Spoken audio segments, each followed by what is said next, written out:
Coucou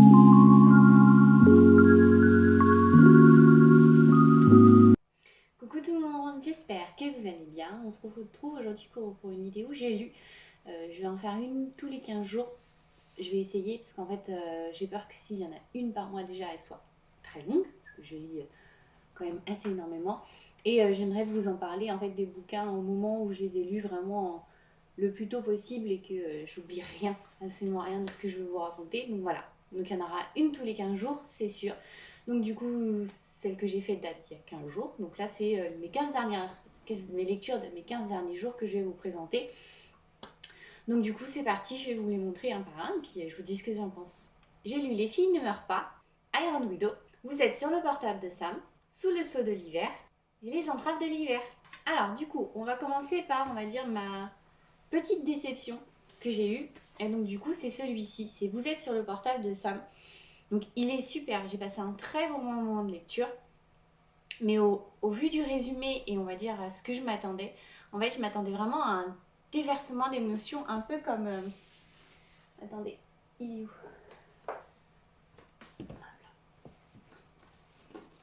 Un peu comme Nos étoiles contraires, en fait.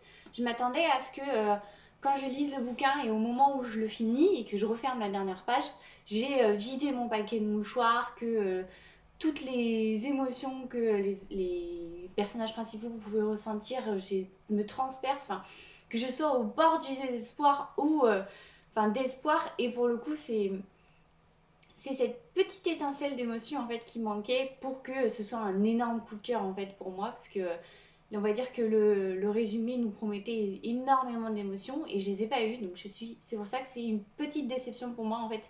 Peut-être parce que j'avais placé beaucoup d'espoir dedans et que du coup j'ai pas eu ce que je m'attendais. Mais du coup voilà, c'est aussi pour ça que c'est une légère déception pour moi, parce que du coup il manque un tout petit truc en fait, vraiment un léger déclic pour que ce soit parfait, parce que par exemple la relation entre les deux personnages sont vraiment en fait est vraiment juste effleurée, alors que je pense que si on avait vu un tout petit peu plus en fait de leur émotion, de leur relation et que ce soit beaucoup plus imbrigué en fait dans le roman, je pense qu'il y aurait eu du coup ce flot d'émotions qu'on attendait en fait en le lisant. J'ai passé un bon moment de lecture, loin de là. C'est une très belle lecture, il y a de l'émotion, mais en fait, il n'y a pas le raz-de-marée qui m'emporte en fait au moment où je le lis. Donc voilà pourquoi c'est une légère déception pour moi. Mais vraiment, c'est une belle lecture, on passe un bon moment. C'est un, un bon moment, un beau moment aussi, parce que c'est quand même un message en fait sur le revoir en fait et sur tout ce que on peut prévoir. Mais voilà, en fait, c'est quand je ferme le livre, je suis sur une lecture où je suis ni bien ni pas bien en fait, parce que du coup, je ne sais pas trop quoi en penser. Donc du coup, voilà. Pourquoi c'est, on va dire, la déception, la petite déception sur tout ce que j'ai. Ensuite, on va parler de celui-ci, Les filles qui ne mourraient pas. Et donc du coup, en fait, quand j'avais lu et que j'ai pris le bouquin, j'avais pas du tout, mais alors du tout lu en fait ce qui pouvait être, toutes les chroniques qui étaient dessus. Je l'avais pris en fait uniquement, vraiment, uniquement à cause de la couverture, qui est très très belle. J'étais tombée sous le charme dessus. Donc du coup, je l'avais prise. Et donc du coup, en fait, je m'attendais vraiment, enfin, je savais pas à quoi m'attendre. Et j'étais plus partie en fait sur une histoire de magie ou de sacrifice en fait humain au vu du résumé. Alors que pas du tout, on part en fait sur les vampires et en fait plus précisément en fait sur Dracula. Et donc pour ceux qui ont lu donc l'œuvre originale de Dracula, je ne sais pas si vous vous souvenez, mais quand on voit certains films, il est souvent accompagné en fait de trois jeunes filles. Et donc du coup en fait, ce livre se concentre sur deux de ces jeunes filles qu'on apparaît donc qu'on voit et qu'on lit dans les films et le livre de Dracula. Et donc du coup en fait, c'est de là que ça vient. En fait, c'est vraiment plus un Dracula féministe, pas forcément d'où vient, mais d'où viennent en fait ces deux maîtresses à proprement parler, d'où elles viennent, leur histoire en fait réellement. Et pour moi, c'est aussi un message en fait sur la différence, l'intolérance, ce que le pouvoir peut donner aux humains en fait, et ce que la peur peut provoquer, parce que du coup, on assiste vraiment sur un moment où du coup il y a de l'esclavage, il y a de la soumission, de la peur. Et j'ai passé un bon, vraiment, comme je savais pas à quoi m'attendre, du coup peut-être parce que c'est pour ça, comme je n'avais aucune idée de ce que je m'attendais et ce sur quoi ça portait, j'ai été agréablement surprise et en fait du coup on va dire le passage du réel, parce que quand on lit le résumé et qu'on est, on va dire, sur la moitié du livre, on s'attendait absolument pas aux vampires qui peuvent apparaître. Et donc, du coup, en fait, on se laisse vraiment emporter et transporter dans l'univers parce que pour le coup, c'est extrêmement réel. C'est quelque chose qui s'est passé, qui se passe en ce moment à certains endroits et qui, je l'espère, ne se passera plus. Et en fait, le bascule en fait, sur du coup Dracula et donc du coup l'univers un peu fantasy et vampirique est extrêmement bien tourné et extrêmement bien écrit. Du coup, en fait, ça paraît tout paraît tellement réel et d'autant plus quand on a lu du coup le roman en fait Dracula. Et c'est là qu'on se rend compte en fait de toute la magie de l'univers et comment en fait une légende peut s'inscrire et se transcrire magnifiquement bien en fait au réel. Et là pour le coup l'auteur a réussi à le faire magnifiquement bien. En fait on est tellement transporté dans le réalisme de l'univers que la brique en fait vampirique qui s'inscrit dedans est juste magnifique et du coup ça ne fait pas exploser ou ça ne casse pas du coup l'univers du tout, au contraire ça le rend encore plus réel. Enfin c'est là l'impression que j'ai eue et donc c'est pour ça ça a été une très belle découverte. Je regrette d'avoir attendu aussi longtemps pour le lire parce qu'il est franchement il est juste magnifique, il est super bien écrit, il est très beau et pour le coup bon c'est ma part féministe qui va parler mais comme du coup on est vraiment très concentré sur les deux jeunes filles de Dracula qu'on sait à la fin qui elles sont. J'adore et en plus elles ont un côté un peu vengeresque quand on lit la fin. Donc franchement j'ai adoré, ça a été une très belle lecture, une très belle surprise et pour le coup je regrette d'avoir autant attendu pour le lire parce il est juste génial. Ensuite je vais vous parler d'un des e-books que j'ai lu et du coup on va parler sur celui-ci, Sous le sceau de l'hiver. Du coup en fait c'est l'histoire d'un changelin qui du coup se retrouve malgré lui en fait embarqué dans des histoires qui opposent deux cours des Fae et les humains. Parce que du coup ces deux cours ont eu des chevaliers qui ont disparu et elles sont persuadées que c'est les humains qui les ont pris et donc du coup ce changelin va devoir en fait les retrouver ou au moins savoir où ils sont. Et du coup en fait il va sur sa piste on va dire de l'enquête il va rencontrer je sais pas si on peut dire un humain, mais du coup, il va rencontrer une personne, en fait, qui va l'aider à cette enquête. Mais du coup, en fait, cette personne aussi est très liée au cours. On le sait pourquoi, parce que du coup, il explique un tantinet. Mais du coup, en fait, quand j'avais lu le résumé, je m'attendais à avoir des faits et à découvrir les cours, en fait, les différentes cours qui les régit. Beaucoup, en fait. Et je pensais vraiment qu'il allait y avoir un réel parallèle entre les deux. Alors que pas du tout. Pour le coup, on est vraiment concentré sur la peur des humains, sur ce monde qui leur est inconnu, sur la magie, et du coup, en fait, sur la peur que ça leur inspire. Et on est vraiment concentré là-dessus. Du coup, il y a les cours, en fait, des failles apparaissent très, très rarement. On est vraiment concentré sur l'enquête, et l'enquête se passe exclusivement dans le monde humain. La seule magie qui apparaît et qu'on voit apparaître, c'est du coup, en fait, l'une des reines qui se venge de ce kidnapping, en fait, qui se venge sur les humains avec un hiver absolument, on va pas faire forcément maléfique, mais il est froid, il y a du brouillard, enfin, elle se déchaîne totalement sur les humains. Et il y a quelques créatures qu'on voit de temps en temps qui apparaissent, qui sauvent plus d'une fois des humains. Donc ça a été une très légère déception pour moi parce que du coup, en fait, surtout en plus avec toutes les critiques qu'il y avait eu, parce qu'il parlait de Sarah Dimas, de Holly Black, donc franchement, je m'attendais à une plongée pleine dans l'univers et ce n'est pas forcément le cas en fait. Franchement, ça a été une, une déception et c'est pour ça que ça ne fait pas partie de mes coups de cœur. Je l'ai lu du coup en fait pour mon Cold Winter Challenge, qui du coup il faisait partie. Mais pour le coup, c'est vraiment une déception parce que je m'attendais vraiment à autre chose et vraiment, surtout en fait, ce qui était encensé à la critique qu'il y avait eu dessus, je me suis dit, ah, ça va être trop bien, on va voyager et tout. Je me suis dit, franchement, je m'attendais vraiment à quelque chose d'énorme. Et pour le coup, j'ai été extrêmement déçue. Donc, je suis contente de l'avoir pris en e-book, parce que du coup, la déception est moindre.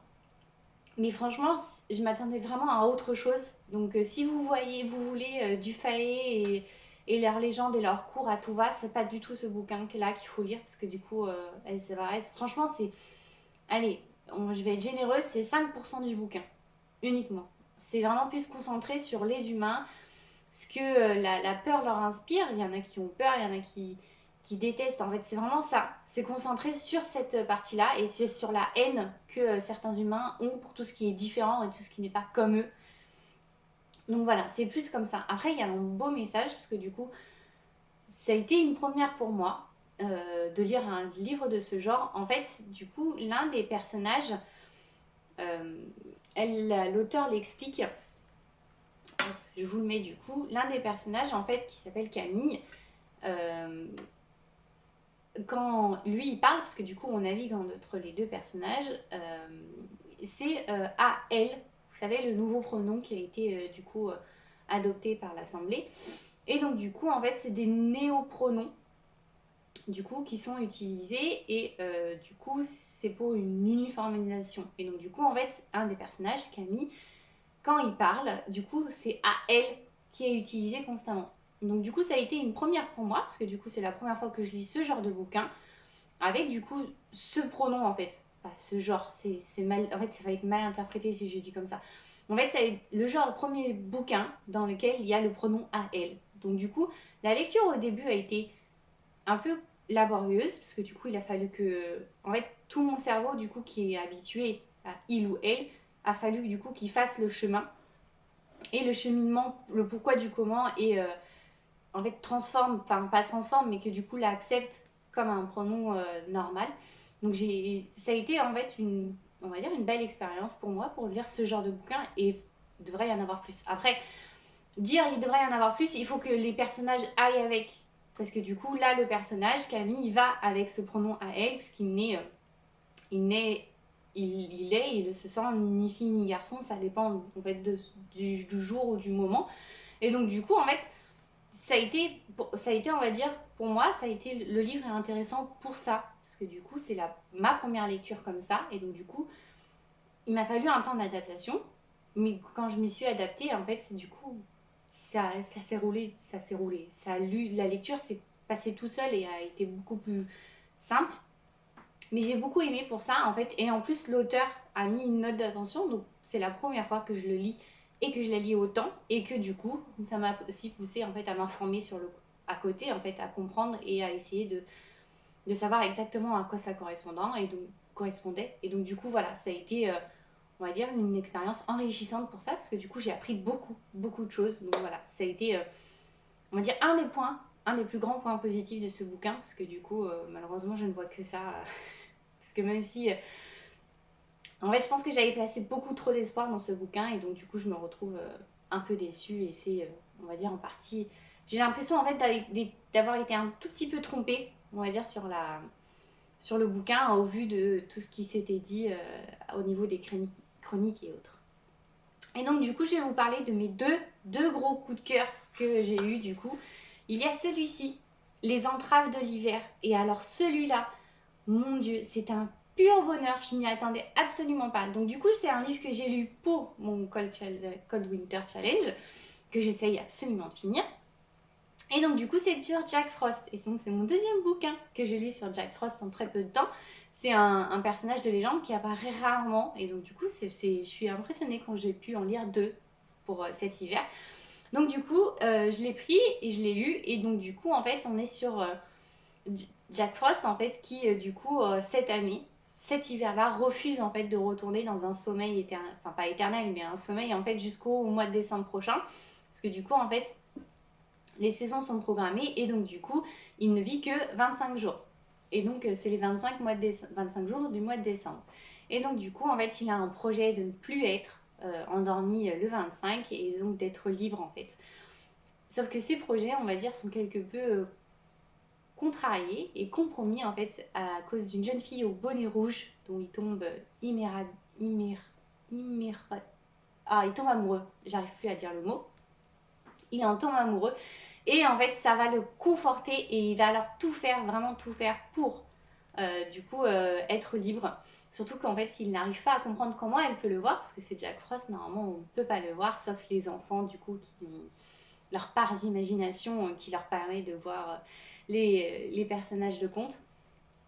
Donc du coup voilà, donc du coup je me suis dit bon allez, je me lance, et franchement ça a été une énorme découverte. J'ai adoré le lire, ça a été une, un pur bonheur. La plume de l'écrit de l'auteur est juste géniale, on se laisse transporter sans souci dans ce roman de Noël, parce qu'il se passe à Noël, et en plus il se passe à Strasbourg, donc on aperçoit, il parle du marché et autres, mais aussi en fait c'est un roman sur du coup l'amour, mais il y a aussi l'amitié, la famille, la solitude qu'on peut ressentir, parce que du coup en fait on navigue entre les deux, entre Jack Frost et Mathilde, et du coup ils ont une vie, on va dire une vision de la vie totalement différente, et ça a été un pur bonheur de les voir, et en fait de lire ce roman. Franchement, hésitez, si vous aimez un peu les romans un peu fantastiques pour Noël, n'hésitez pas, allez-y, parce qu'il est juste génial. Ça a été un énorme bonheur, et franchement je ne le regrette pas. Et en plus normalement il y a une suite, du coup c'est pour le printemps qui sort, donc ça s'appelle pas les entraves du printemps, mais de l'hiver, mais du coup en fait du coup ça va sûrement être sur la saison du printemps, et j'ai hâte de lire, parce que comme je me suis laissée, franchement je l'ai lu en moins d'une journée, tellement je me suis laissée emporter par l'univers, donc j'ai vraiment hâte de lire la suite, parce qu'il était génial, et j'ai vraiment adoré, je m'y attendais absolument pas, ça a été une très très belle surprise, et donc du coup un énorme coup de cœur pour moi. Et si vous aimez ce genre de roman avec des légendes qui sont transportées dans le monde moderne, n'hésitez pas, parce qu'ils sont juste une pure pépite. Et donc du coup après ça a été la sortie, on va dire, du mois qui était attendue, et pour le coup je ne le regrette pas, c'est Iron Widow, qui est un roman, pour moi, féministe, vraiment, purement et simplement féministe, qui montre en fait les dégâts du patriarcat. Voilà. J'ai adoré. Donc déjà, soyons honnêtes, l'univers est assez, on va dire, assez particulier, parce que du coup on est sur un univers où du coup les humains sont attaqués par des sortes de crabes géants qui viennent et qui les attaquent régulièrement, sauf qu'ils ont réussi à pas les repousser en fait, mais lorsqu'ils tuent un de ces crabes, ils peuvent en fait récupérer la carcasse. Enfin, ils ont réussi en fait à créer des armes grâce à ces carcasses, et donc du coup c'est à ce moment-là que on parle du yin et du yang, du chi du coup qui permet de contrôler, et donc du coup c'est un univers très fantastique, vraiment. Parce que du coup on est sur les humains qui ont perdu une bataille, enfin voilà, c'est comme ça que c'est présenté dès le début. Et en fait du coup on est du coup à un moment donné Zietan du coup qui est une jeune fille qui refuse toutes les, on va dire, les traditions de sa famille, du coup décide en fait pas forcément sur un coup de tête, mais contre l'avis de tout le monde, de son meilleur ami et de sa famille, elle décide de devenir la concubine d'un des plus grands pilotes. Sauf que du coup, ils ne savent pas le pourquoi du comment, et en fait, elle y va juste pour un désir de vengeance. Elle veut, parce que du coup, ce pilote-là a tué sa sœur. Donc du coup, elle y va, elle a été choisie, elle est choisie, et donc du coup, au moment où, on va dire, le mariage de concubine est censé en fait se passer, une attaque arrive, ce qui tombe bien, parce que du coup, au moment de l'attaque, elle décide en fait d'en profiter. Et c'est à ce moment-là, du coup, que non seulement elle va tuer donc, le pilote, mais en fait, elle va se rendre compte que non seulement elle est forte, plus forte que quasiment la totalité des pilotes, sauf un, mais elle va se rendre compte en fait aussi que le système est complètement biaisé, parce que elle est en fait, non seulement elle est forte, mais elle est surtout, et c'est là qu'elle se rend compte qu'elle est crainte par quasiment la totalité en fait des hommes qui contrôlent ce système-là, des soldats. Et c'est quelque chose qu'elle ne comprend pas. Elle va donc du coup savoir pourquoi elle est crainte à ce point-là, parce que même si c'est une fille, elle a quand même énormément de pouvoir, et elle a la capacité du coup à renverser cette guerre, parce que c'est comme ça qu'elle le voit à ce moment-là. Elle va donc tout faire, d'une, pour s'attirer pas la sympathie, mais tout faire pour rester en vie, elle et son pilote. Et en fait, c'est à ce moment-là qu'elle comprend que le système est biaisé en fait. Parce que du coup, elle va, lors d'une dernière grande bataille, elle va du coup réveiller l'un des pilotes perdus. Elle le réveille, du coup, elle arrive à prendre le pouvoir sur son vaisseau, parce que je préfère le dire comme ça, sur son vaisseau. Et c'est là en fait qu'elle comprend que tout le système est biaisé.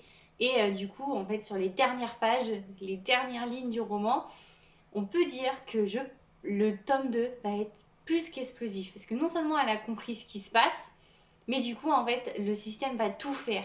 Mais quand je dis bien tout faire pour, euh, je pense, la tuer et donc remettre en question tout ce qu'elle peut dire, mais elle va surtout en fait se rendre compte qu'on leur ment depuis le début, parce que du coup, ils ne sont pas à la base les envahis, mais ils sont plutôt les envahisseurs.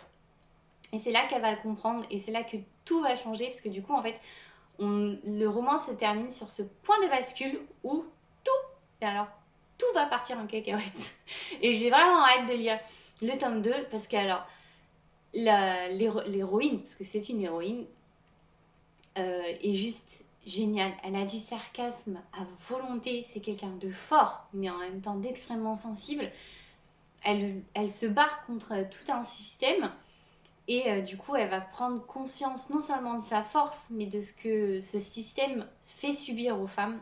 Et franchement, c'est très très facile de transférer en fait le monde dans lequel on vit nous là avec en fait dans ce roman, parce que du coup il y a beaucoup de choses dans lesquelles je me suis malheureusement retrouvée, et donc du coup il y a certains passages et certaines situations dans lesquelles elle est que on vit et que certaines filles et femmes en fait peuvent vivre au quotidien maintenant. Et donc du coup c'est pour ça que c'est un livre extrêmement puissant. Et pour le coup l'héroïne est badass. Qu'est-ce que des fois j'aimerais lui ressembler beaucoup plus, avoir la force de caractère qu'elle a, pouvoir renvoyer balader certains. Ce que ça ferait du bien. Et donc du coup c'est là qu'on se rend compte que des fois oui il faut un bon coup de pied dans la fourmilière pour tout faire bouger. Et je pense que c'est franchement quand j'en suis ressortie, je l'ai relu déjà après avoir fait ma première chronique du coup sur Instagram, je l'ai relu et je l'ai lu en anglais parce que du coup j'avais la version anglaise qui attendait, je sais pas pourquoi elle était dans ma pile à lire et je l'avais eu dans une de mes box, je crois que c'était Illumicrate. Et donc du coup en fait je l'ai lu en anglais et la portée a été encore d'autant plus impressionnante. Donc franchement c'est un livre parfait pour se rendre compte en fait du patriarcat et donc de tout ce qui est fait en fait pour détruire une femme et tout ce qu'il faut faire, on va dire, en quelque sorte pour cela. Donc franchement, n'hésitez pas. Pour moi, franchement, c'est l'un des bouquins. Je m'avance un peu parce qu'on est en janvier, hein, mais je pense que c'est l'un de mes plus grands bouquins de l'année parce qu'il est magnifique. Franchement, il m'a donné une bouffée de liberté, d'envie de liberté impressionnante. Donc foncez parce qu'il est juste génial. Et voilà, du coup, j'ai beaucoup papoté. Hein. Je me rends compte que j'ai pas mal blablaté. Mais en même temps, ça a été, on va dire, un concentré impressionnant de bouquins. Il y a eu beaucoup de surprises, d'émotions. Et il y a eu malheureusement quelques déceptions. Donc, c'est pour ça que je me suis, on va dire, un peu étalée. Mais du coup, voilà, on se retrouve. N'hésitez pas à me dire, par contre, si vous les avez lus, certains des bouquins que j'ai présentés, si vous les avez aimés comme moi, ou si moi, ceux que j'ai détestés, vous avez adoré, ou ceux que moi j'ai aimés, vous avez détesté, n'hésitez pas. On se retrouve du coup lundi pour une prochaine vidéo. N'hésitez pas à aller faire un petit tour sur mon Instagram pour voir toutes les chroniques. Et puis du coup, je vous souhaite une bonne semaine du coup parce qu'on est lundi. Allez, à lundi prochain. Bye bye.